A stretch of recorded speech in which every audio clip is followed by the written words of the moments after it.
Hello, ladies and gentlemen of Ballet International.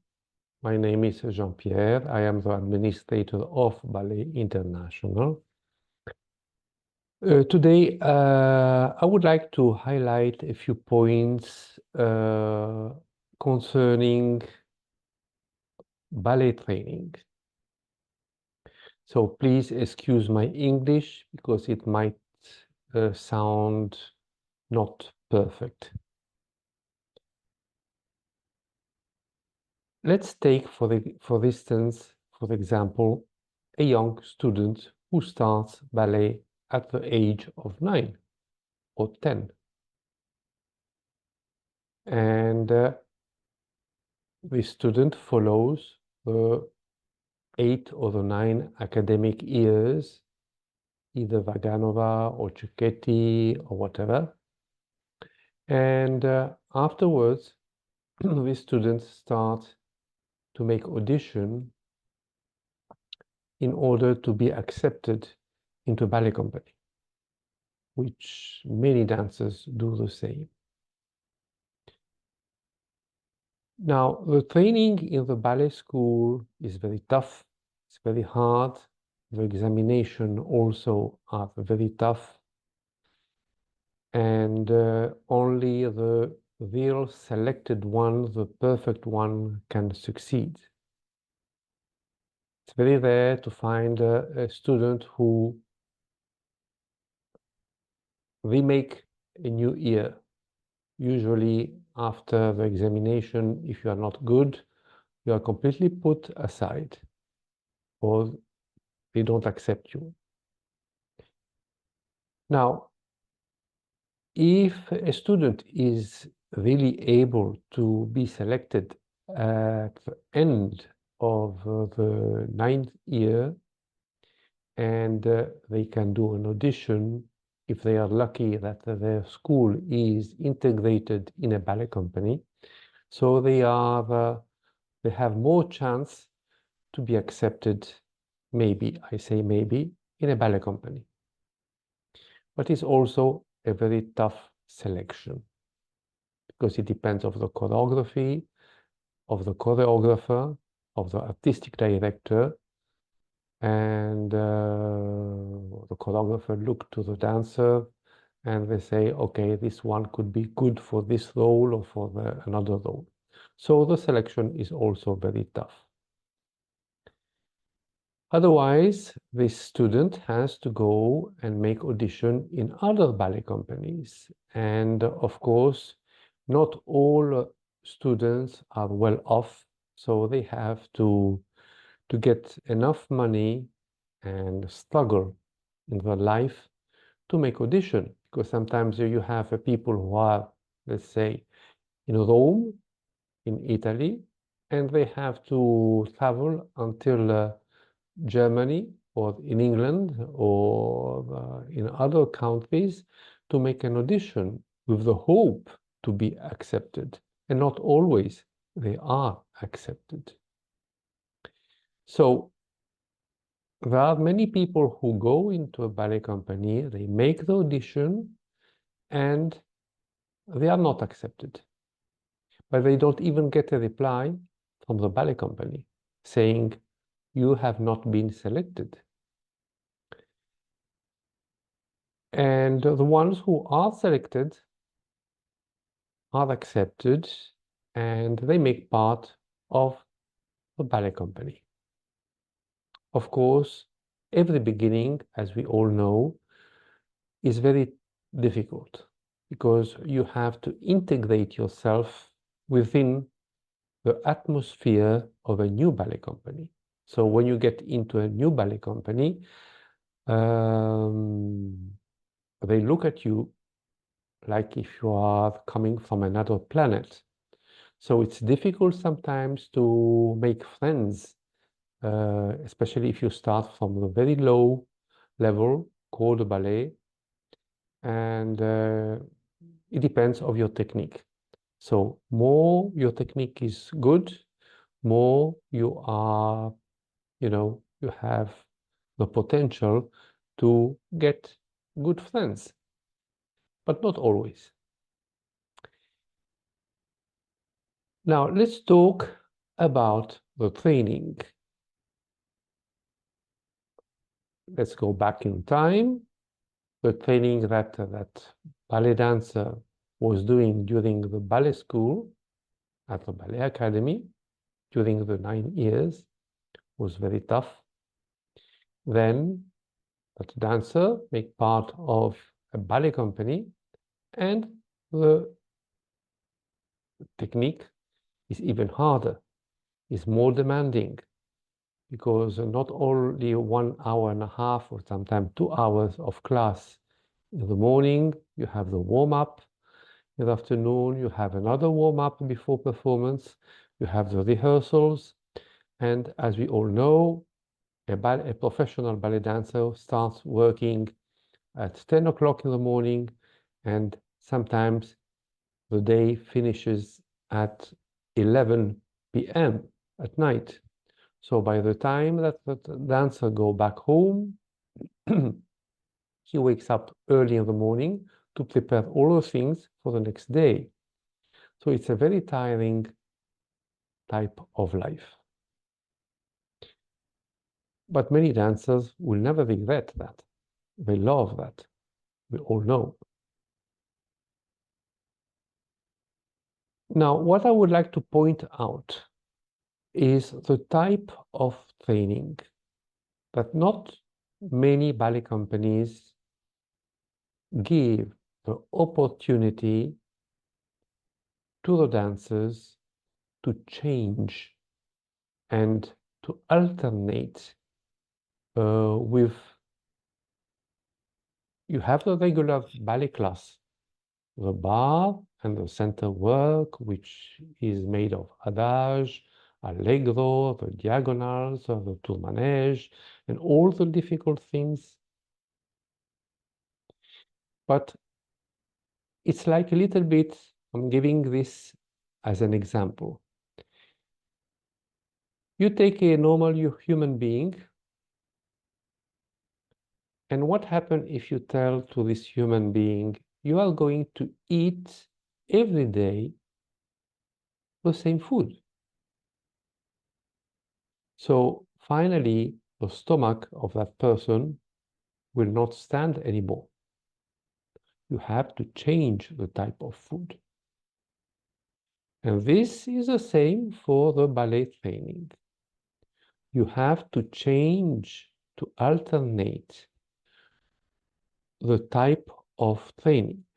If one day I might have the chance to run a ballet company, my wish would be to integrate the classical ballet, the pure classical academic ballet, but giving the chance to dancers at least once or twice per week, or a little bit more, to make other type of training more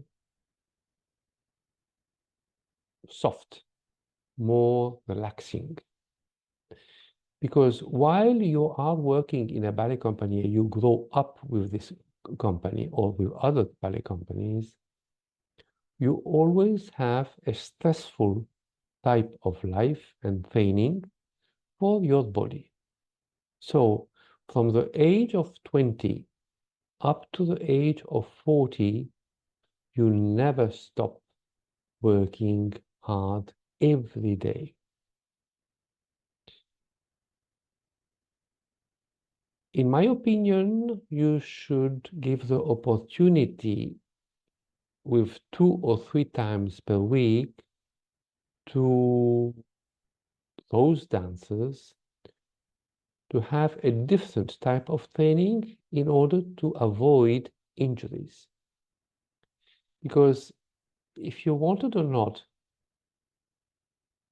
we all get on with the age.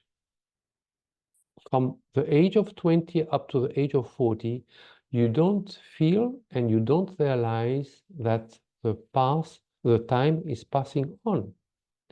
You don't feel that you're getting older. In your head, you think, I'm still young. But there are days where you feel that you want to give an effort and you are not able to do it. You want to do an enchaînement and you are not able to do it, either mentally or physically. There are days where you wake up in the morning and you are not able to move from your bed because you are exhausted. There are days in which you may have a headache, you may have a problem with your teeth, you may have a problem with your stomach, or the day before you had a pas de deux and you have been pushing too much during the lift or the cambrai or in something that you feel it the next day. But you have to do it again and again and again and again. So adding up all this again, again, again, again, again, it ends up that without you notice, you are consuming your body and you are consuming your mental health and strength. You need to be able to alternate with a different type of training. Now, said that, I don't mean that the bar mustn't be done, that the bar must be changed, or that the center work must be totally transformed. No, you keep the same type of training. I'm referring this to the ballet teachers, to artistic directors, and you keep that as always, nothing. But you give the opportunity to dancers to make. You can make relaxation class like yoga, which is not really a relaxation because even yoga you have to push but you give the opportunity to control your head, your ideas, and you give a sort of relaxation, even if it's not. But the feeling is to elongate the muscles, to relax the muscles, and it gives you more power. This is for the yoga. I don't say that all dancers must do that. No. There is also the bar floor or the floor bar, it depends, of Boris Kniazev, which is very good. And it's very tough also. But it gives you the opportunity to work in a different way that you usually do in class in a ballet company. And there is a postural gym with a mix of slow movements with yoga, with floor bar.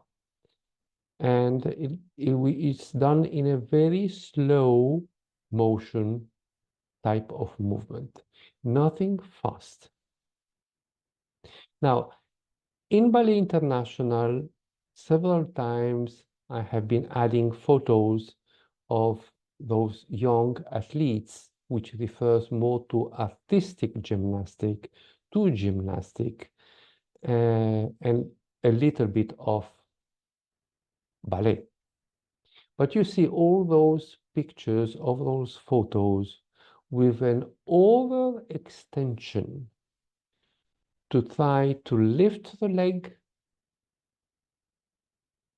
which for us dancers is completely abnormal, which spoils the line of the body, of the beauty of ballet. Ballet can be done in many ways, but ballet technique is one.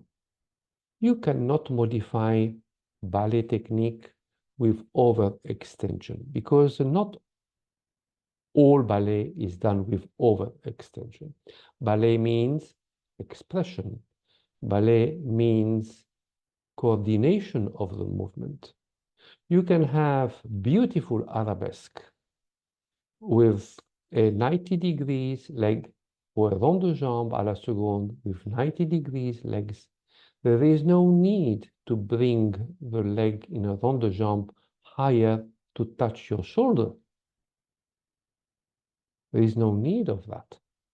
You keep the 90 degrees,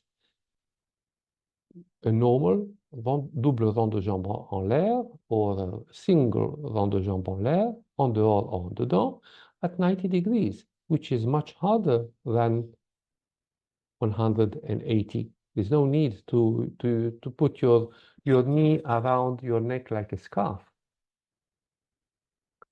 So that extra effort that young dancers are pushing and pushing and pushing today, because they want to be very supple. They think that ballet is great grand battement up to the ceiling. It's an overextension, splits, acrobatic things. And there are many dancers who you see them doing 10 pirouettes, 8 pirouettes. But ballet is not only pirouettes and overextension. Ballet is also expression. You must feel the music. You must feel the role that you are dancing, even if it's a simple role, but you must feel it inside your body. You must feel it inside your heart, inside your soul. You cannot dance like a robot. You cannot dance like a machine. You must feel something. So this is the real meaning of ballet. You take dancers like Tamara Karsavin, Anna Pavlovna, Margot Fontaine. They didn't have those extra large extensions with feet going to the ceiling. They were doing the normal arabesque. They were doing the normal développé à la seconde or forward or whatever. But they were doing something coming from the soul. Today, nothing comes from the soul. Today, it's only technique. But this is not the real technique of dance. And unfortunately, we see many ballet and ballet choreographies are made only on this type of robotic movements, robotic enchaînement, robotic nonsense, which you stand there in front of the TV or in front of your computer and you try to figure out what are they really doing. So for people of my generation that you are used to dance in a different way, with a different type of technique, which is a little bit linked with the technique of today. It's our time was less sophisticated than the technique of today. But let's keep the beauty of dance as it was. Never try to modernize ballet. Ballet can be modernized, can be elaborated, can be refurbished, but in a smart, in an intelligent way, not to harm, but to improve the work. So this is the aim of my message today to Ballet International members, and I do hope that teachers, choreographers, artistic directors will agree with me. Because when you go to a ballet company, to a ballet academy,